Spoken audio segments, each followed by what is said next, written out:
오늘 말씀 보면 우리가 어저께 살펴본 말씀처럼 하나님의 심판대 앞에 섰는데 사람들은 자기의 가지고 있는 그런 죄의 모습과 죄에 대한 자신의 어떤 입장, 이거를 하나님 앞에 직고하게 되어 있습니다.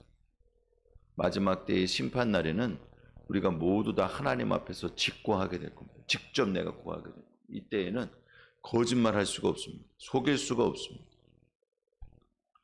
여러분, 예수님의 십자가 구속의 은혜가 아니면 하나님께 갈 수 없는 존재인 것을 기억하시기 바랍니다.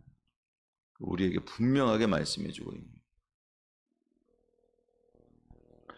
그래서 이제 하나님의 심판이 임할 수밖에 없죠. 하나님은 공의의 하나님이시기 때문에 하나님의 심판이 임할 수밖에 없습니다. 뱀에게 있어 14절 말씀에 보면 뱀에게 있어는 왜 그랬냐 물어보질 않습니다.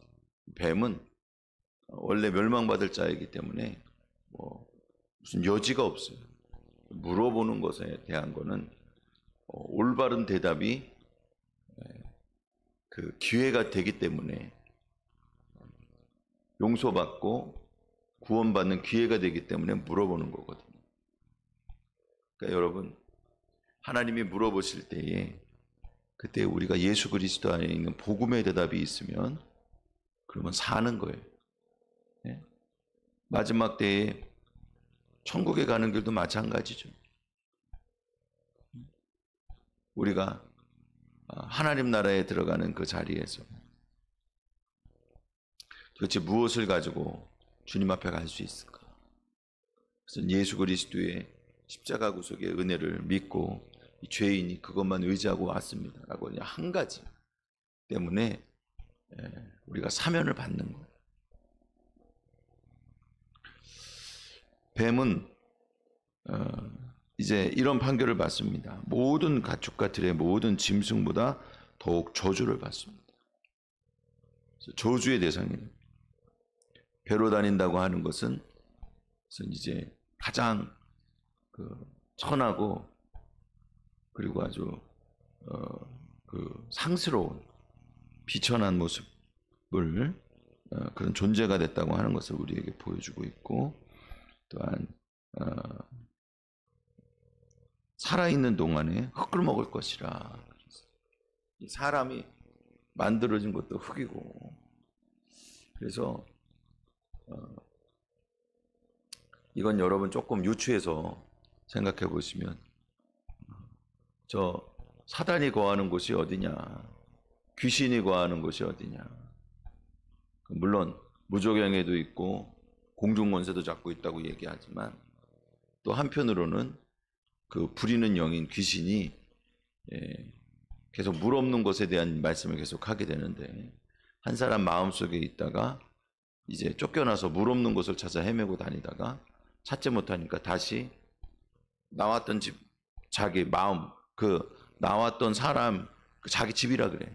근데 그것을 사람의 마음 속을 얘기하는 거죠. 심령 속을. 거기로 다시 들어갔다. 그러니까 거기서 굴파고 사는 거예요. 배로 다니고 흙을 기어 다니고. 사랑하는 성도 여러분, 이 원수 사단, 공중권세 잡은 자들이 우리의 심령에 파고들고 그것을 파고먹고 또 그것에 우리의 심령 가운데 살아가면서 또아리를 틀지 못하도록 여러분들이 깨어 기도하고, 무엇으로 채워야 되냐? 여러분, 은혜로 채워야 됩니다. 말씀으로 채우고, 그리고 예수 그리스도의 복음으로 채우고, 그 위에 성령의 은혜로 채워야 돼요. 여러분, 따라해 보시기 바랍니다. 물과 피와 성령은 하나니라.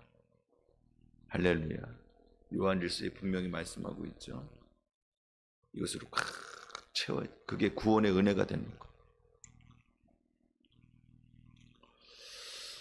그 다음에 이제 여자에게 이제 하나님께서 판결을 내리시거든요. 여러분, 참고로 아실 게 뭐냐? 성경에 있는 믿는 자들에 대해서 주시는 거는 그 사람의 죄에 대한 어떤 형벌이 있습니다. 무슨 저주라기보다 죄에 대한 판결입니다. 그것이 만약에 그 죄에 대한 판결로 끝나버린다면 결국엔 저주가 되겠죠.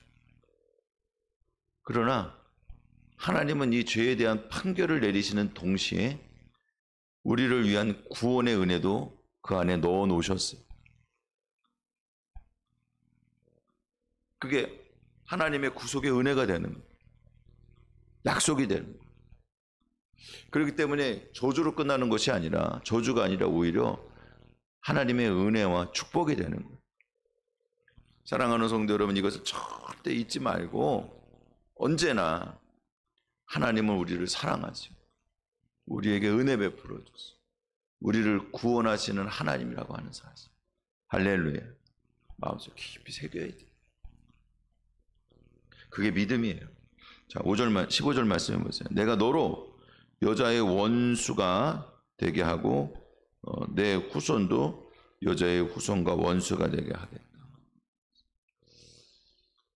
이 후손이라고 했지만 옛날 성경에는 씨로 되어 있습니다. 원래 씨라는 얘기고 그게 후손이라는 의미도 있는 거예요.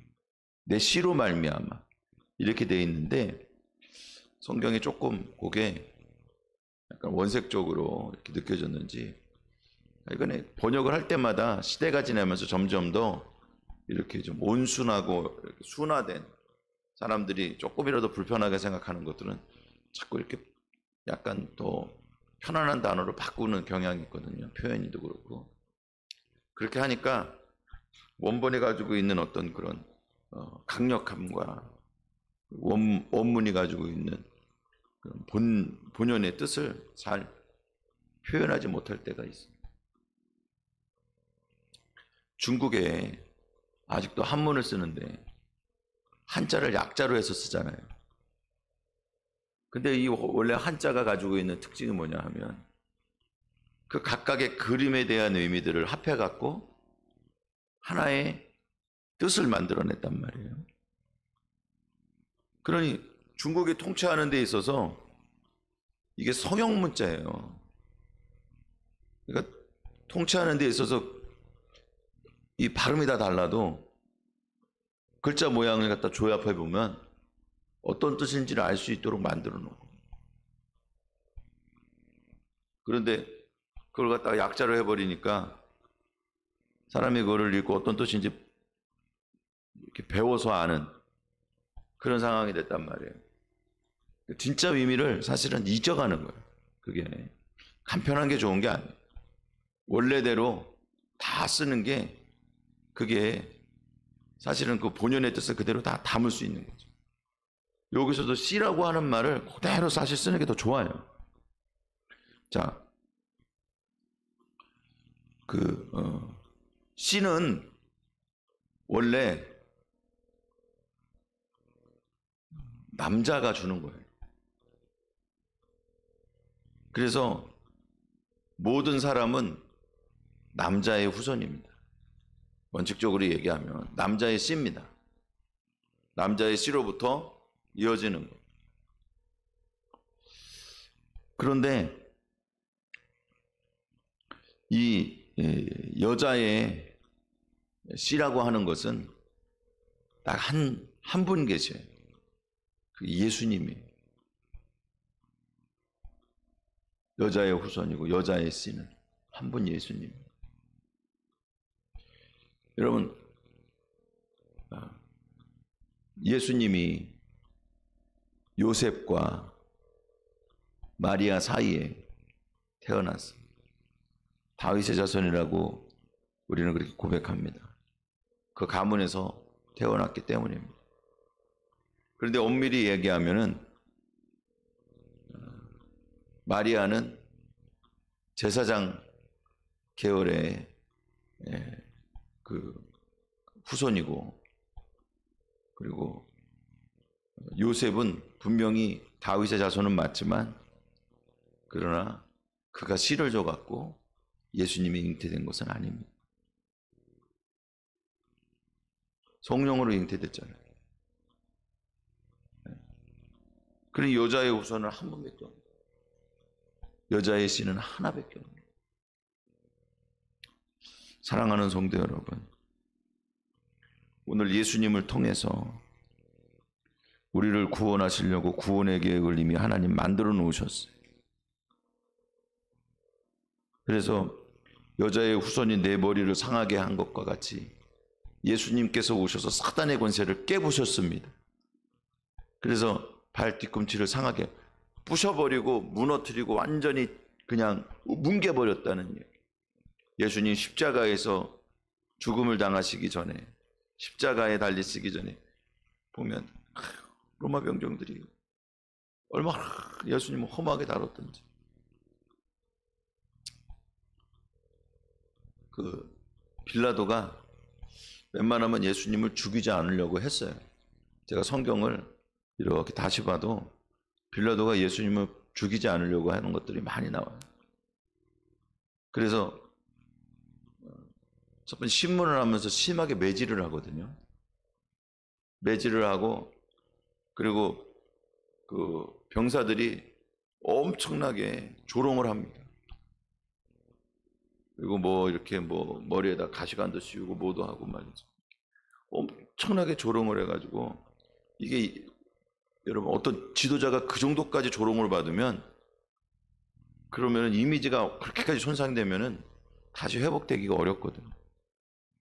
그런 이제 그 사람들이 따라가는 선지자와 지도자로서 어떤 존엄도 남아있지 않게 완벽하게 그걸 다 무너뜨리고 나서 십자가에 못 박게 해달라고 하는 그 사람들 앞에 예수님을 세워요. 그리고 하는 얘기가, 야 보라 너희 임금이다. 그 얘기는 뭐냐면, 야 이 꼴을 하는 이 사람이 임금이 되겠냐? 이 정도로 이렇게 처참한 꼴이 몰골이면 그냥 살려줘라. 살아도 산 목숨 아니다. 여러분 예수님이 그 정도까지 고난을 다 받으셨어요. 그러고도 십자가를 지신 거예요. 마지막까지.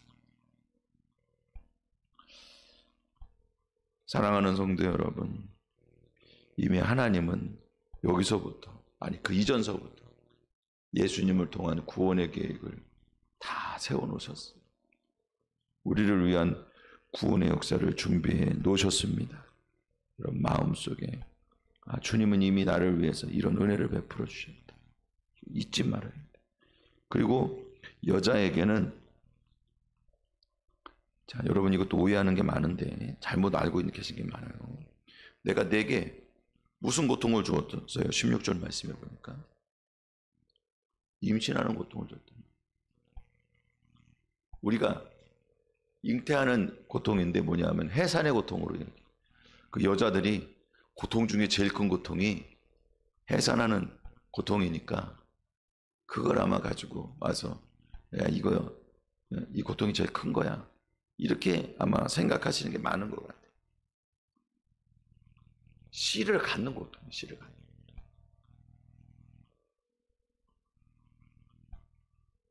여러분 이제 아담에게서부터 씨를 받을 거고, 이 땅에 있는 모든 사람들은 남자에게서부터 씨를 받아서, 잉태라고 하는 것은 씨를 갖는다는 얘기거든.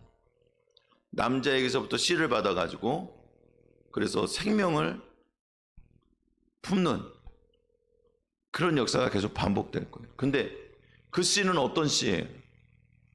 인간에게서, 아담에게서부터, 다른 모든 아담의 후손인 모든 사람에게서부터 오는 그 씨는 멸망의 씨앗이에요.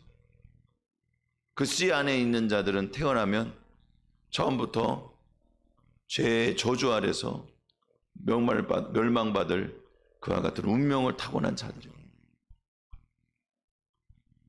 애통하며 눈물을 흘리며 자식이 잉태한 것에 대한 기쁨이고 축복이지만, 그러나 그것이 죄인의 씨앗이라고 하는 것에 대한 슬픔과 고통을 알게 하셨다는 얘기입니다. 사랑하는 성도 여러분, 그러니 모든 사람들은 예수 그리스도의 오심을 기다리고 준비하는 자들인 것을 기억하시기 바랍니다.